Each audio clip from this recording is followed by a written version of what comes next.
This is my 300-second review, or 5-minute review, of The 48 Laws of Power by Robert Greene.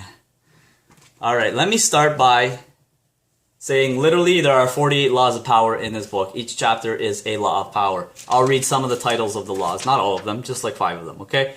Here's one. Never outshine the master. What does that mean?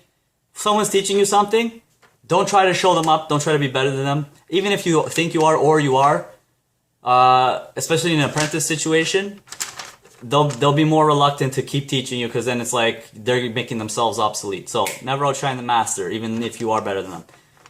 25 is another law. Recreate yourself. I talk about this all the time. You are who you are the day you choose to be who you are, basically. This is more on the lines of like politics or fitting in to the right crowd. It's more like being a chameleon. Again, these laws are about manipulation and getting what you want. I'll get into like the reviews in a second. The other one's interaction without boldness.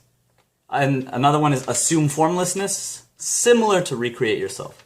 Like one of the controversial ones. Crush your enemy totally. Okay? So just so you know what to expect. That's one of the laws of power. Crush your enemy totally. Okay. What is this book about? I already kind of talked about it. It is about getting what you want. In life. In your workplace. With your not co-workers, that's in your workplace. With your colleagues is also kind of like that. With friends, with peers, with family, etc. Now, at face value, if you take the words all literally in this book, that it's very manipulative, could be even sadistic, very controversial. Why? They actually reference things in history. They reference Machiavelli, they reference Napoleon, they reference Cleopatra, I think Caesar gets referenced at some point, Emperor Constantine, Queen Elizabeth, if I'm not mistaken. All kinds. I'm just like off the top of my head. There's all kinds of historical references. And their little kind of stories, how they relate to each law. The book is broken down into 48 laws. Each chapter is a law. Good and bad. So the good sides is like how to enforce the law, how to make that law work for you, and how to act against that law. So how to counter it, or how to go about it the wrong way. And they give you these all these different paradigms, all these perspectives, right? The book itself, not necessary to read 1, 2, 3, 4, 5, 6. Like, you don't have to read it in that order if you don't want to, because there's no chronological order. There's no sequence. There's no they don't build upon each other in any form, right? Even at some points they contradict each other. Why? Because it depends on the situation, and that's what you'll see in this book. So, this book can sound and seem controversial. However, it is not if you have some kind of intelligence and you can interpret it into your own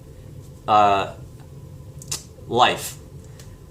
So we don't literally crush our enemies entirely. I don't believe in violence or anything like that. Making examples of people, that's one of the laws too. Right? It's more about interpreting it to your morals and your values, and not to be manipulative, but to just really, it gives you the psyche of how people think and what makes people influenced. How to influence people. Again, this is a common theme. Now, on that note, is this book necessary? I will say it is not necessary. It is great. It is a great book if you like history, if you just like sociology in general, because it just talks about dynamics of people and power struggles. And I felt like it was very if you're a Game of Thrones fan, it's you're reading the laws and you're like, oh, that's kind of like when so-and-so in this whatever episode. Now, is it necessary to read? No, it's good as a supplemental thing, but if you're not at a level of, I'm not saying you don't know how to read, but if you're not at a level of growth or self-help where you already understand these concepts, it's not going to be very beneficial for you. I'll give it a 6 out of 10. Why? Because there's no flow, right? You read a chapter, it's done, then the next chapter is its own. And that's all I have to say on it. That is my 5-minute review of the 48 Laws of Power. If you've read all the other books, if you're just kind of I don't know what else to read, definitely read it. Why? Because it gives a different perspective. It's almost dark and sinister at times.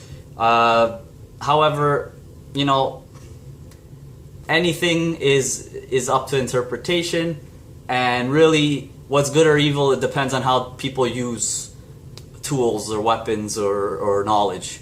That's what it comes down to. So please don't be evil. I ask of you, I beg of you. But yes, 48 Laws of Power by Robert Greene. Very interesting read, not necessary, but great supplemental learning. That's all I have to say.